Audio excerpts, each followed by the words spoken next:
पावलेला आहे आणि ती हाक आता त्यांच्या तोंडून येणारी, मग काहीतरी त्यांच्यामध्ये बॉन्डिंग असणार ते नक्की, तर ती हाक आपल्याला परत कधीच ऐकायला मिळणार नाही. ही जी सल आहे किंवा हे जे मनामध्ये बोच आहे ती ह्या मंडळींच्या कायम राहील.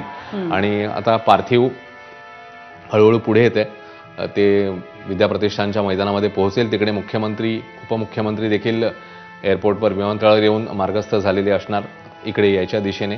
अमित शहा, केंद्रीय मंत्री अमित शहा देखील पुण्याहून निघालेले आहेत. थोड्याच वेळामध्ये हे पार्थिव पोहोचेल अजित पवारांचं आणि मग अंत्यसंस्कार होतील. आणि उत्स्फूर्तपणे अनेक शहरं बंद आहेत. म्हणजे जिथे जिथे अजित पवारांचा प्रभाव होता, पुणे, पिंपरी चिंचवड असो, अर्थात बारामती आहे त्याच्यामध्ये, बीडचे ते पालकमंत्री होते, तर अनेक ठिकाणी उत्स्फूर्त बंद पाळण्याचं, म्हणजे कालपासूनच दुकानं बंद ठेवणं असो, म्हणजे लोकांनी आपल्या भावना व्यक्त करणं असो, हे चित्र आपल्याला महाराष्ट्रात दिसलं. आणि जेव्हा एखादा व्यक्ती लोकनेता असतो किंवा त्याच्या छवीचा, त्याच्या इमेजचा एक मोठा परिणाम हा आपल्याला लोकांच्या जीवनमानावरती झालेला पाहायला मिळतो, तेव्हाच अर्थात लोक उत्स्फूर्तपणे या नेत्याला अशी श्रद्धांजली व्यक्त करतात. आणि तीच भावना अजितदादांच्या प्रती अनेकांच्या मनात आपल्याला दिसते, अनेकांच्या बोलण्यातनं आपल्याला दिसते आहे. अजितदादा अमर रहे या घोषणा कालपासून बारामतीमध्ये घुमतात आणि हे अंतर काही किलोमीटरचं अंतर आहे, काटेवाडीपासून ते बारामती शहरापर्यंतचं. पण कदाचित सर्वात लांबचं अंतर त्यांच्या कुटुंबियांसाठी आणि अजित पवारांसाठी, त्यांच्या चाहत्यांसाठी हे बनलेलं आहे. काटेवाडीच्या ग्रामस्थांनी साश्रुपूर्ण नयनांनी त्यांना निरोप दिला. अजितदादांच्या मातोश्री, म्हणजे ज्यांची चर्चा खरं तर कालपासून होतीये, दादांनी वेळोवेळी विधानसभेच्या वेळेला उल्लेख केलेला होता की त्यांच्या मातोश्री एका गंभीर आजारातनं नुकत्याच बऱ्या होत होत्या तेव्हा, आणि भावनिक वातावरण विधानसभेच्या वेळेला होतं, कारण पुन्हा एकदा पवार विरुद्ध पवार अशी निवडणूक बारामतीमध्येच होताना सर्वजण पाहत होते, अनुभवत होते. आणि दादांना जी जी मंडळी भेटते ना, दादा कायम कार्यकर्त्यांमध्ये आणि लोकांमध्येच असायचे.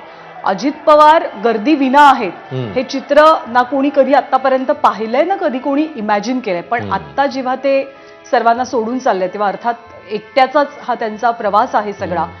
कोणी कधीच कल्पना केलेली नव्हती. म्हणजे दादांचं बारामतीमध्ये येणं, गाडीनं असो, हेलिकॉप्टरनं असो, विमानानं असो, हा एक नित्याचा भाग होता, त्यांच्या रुटीनचा भाग होता. पण काल अचानक नियतीचा म्हणजे सगळा फेरा असा विचित्र पद्धतीनं फिरला की दादांचं बारामतीतलं हे येणं अखेरचं ठरेल अशी कल्पना सुद्धा कोणी केली नव्हती, ना त्यांच्या कुटुंबियांनी, ना त्यांच्या सगळे सोयऱ्यांनी, ना त्यांच्या कार्यकर्त्यांनी. पण तो धक्का आता पचवावा लागतोय, सहन करावा लागतोय.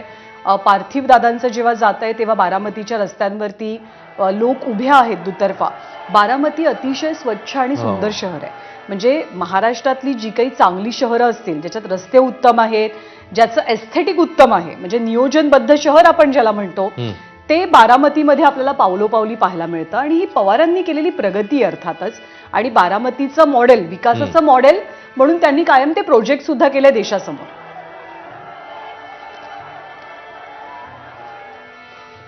मंदार गुंजारी पुन्हा एकदा आपल्या सोबत आहेत. मंदार, पार्थिव आता कुठपर्यंत पोहोचलेला आहे आणि अजून किती वेळ लागू शकतो विद्याप्रतिष्ठान विद्याप्रतिष्ठान मैदानामध्ये किंबहुना हे पार्थिव पोहोचण्यासाठी?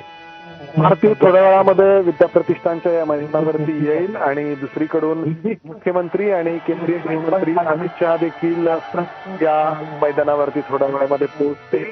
मोठ्या संख्येने इथे फक्त बारामतीमधलेच नाही तर राज्यभरातून आलेले अजित पवारांचे चाहते उपस्थित आहेत. यापैकी अनेक जण थेट अजित पवारांच्या पक्षाचे कार्यकर्ते किंवा पदाधिकारी नाहीत, मात्र प्रत्येकाने अजित पवारांचा एक वेगळा अनुभव त्यांच्या आयुष्यामध्ये घेतलेला आहे. आणि त्यामुळं आम्ही जेव्हा या लोकांची, कोणी जालन्यावरून आलाय, कोणी जळगाववरून आलाय, कोणी परभणीवरून आलाय, असा सामान्य माणूस या ठिकाणी आलेला आहे. आणि त्याचं कारण विचारलं असता तो हेच सांगतो की अजित पवारांनी कुठेतरी कधीतरी त्याचं एक काम केलेलं आहे आणि याच कामासाठी अजित पवार ओळखले गेले. एकच वादा या अरुणा बारामतीकरांनी 40 वर्षपर्यंत दिला तो अजित दादा याच वाक्याने. कारण पाहिलं, राज्याच्या राजकारणात अनेक बदल झाले, अनेक सत्तांतर झाली, केंद्रातलं राजकारण बदललं, मात्र बारामतीमध्ये मताधिक्य कधीही कमी झालं नाही. त्याचं कारण शरद पवारांनी जेव्हा अजित पवारांकडे बारामतीच्या कारभाराची सूत्र सोपवली तेव्हापासून अजित पवारांनी त्याच शरद पवारांच्या शिस्तीने बारामतीचा कारभार पाहिला. त्यामुळं बारामतीमध्ये जेव्हा ते जनता दरबार आयोजित करायचे तेव्हा त्या जनता दरबारमधली गर्दी कधीही कमी झाली नाही. कारण लोकांना खात्री असायची की अजित पवारांकडे आपण गेलो की आपलं काम होतं. आणि जर होत नसेल तर तसंही अजित पवार या लोकांना सांगायचे की हे काम होऊ शकत नाही. आणि यामुळं अजित पवारांची या बारामतीमधल्या लोकांची जी नाळ जोडली गेली, त्यातून अजित पवारांना त्यांचं राज्यातलं राजकारण करण्यासाठीचं बळ मिळालं. कारण इथून जे मताधिक्य अजित पवारांना मिळायचं बारामतीतून, ते एक वेगळा आत्मविश्वास अजित पवारांना देत गेलं संपूर्ण राज्यभरातलं राजकारण करण्यासाठी. आणि त्याच आत्मविश्वासाने अजित पवार राज्यभरामध्ये वावरलेले आपण पाहिले. आणि बारामतीचं हे मॉडेल त्यांनी संपूर्ण राज्यभरात राबवण्यात. मंदार ही पार्थिव मैदानामध्ये, विद्याप्रतिष्ठानच्या मैदानामध्ये दाखल झाल्याचं कळतंय. ही ती दृश्य आहेत. कार्यकर्त्यांची तोबा गर्दी आहे अजित पवारांना अखेरचा निरोप देण्यासाठी. अनेकांना खरं तर त्यांच्या पार्थिवाचं अंतिम दर्शन घ्यायचं आहे, पण बऱ्याच जणांची ती इच्छा पूर्ण होऊ शकली नाही. कालपासून सगळं पवार कुटुंब दुःखात आहे, कार्यकर्ते दुःखात आहेत, शोकाकुल आहे. बारामतीच्या विद्याप्रतिष्ठानचं हे संकुल आणि हा परिसर खरंच बघण्यासारखा आहे. म्हणजे बऱ्याचदा असं म्हटलं जातं की म्हणजे पवारांनी बारामतीचा जो विकास केलाय तो सर्वांगीण विकास केलेला आहे. त्यामध्ये अर्थातच मोठे पवार, शरद पवार, अजित पवार आणि पवारांचे जे घरचे इतर लोक आहेत, बाकीची मंडळी आहेत, अजित पवारांचे सख्खे भाऊ, चुलत भाऊ, ही सगळी जी मंडळी आहेत, पवारांचं कुटुंब खूप मोठं आहे. आणि त्यामुळे प्रत्येक जण या एकेका संस्थेची देखरेख करतो, त्याचा कारभार पाहतो. आणि एक सुंदर नियोजनबद्ध शहर कसं असावं त्याचं उदाहरण म्हणजे बारामती आहे. याबद्दल दुमत कुणाचंच असणार नाही.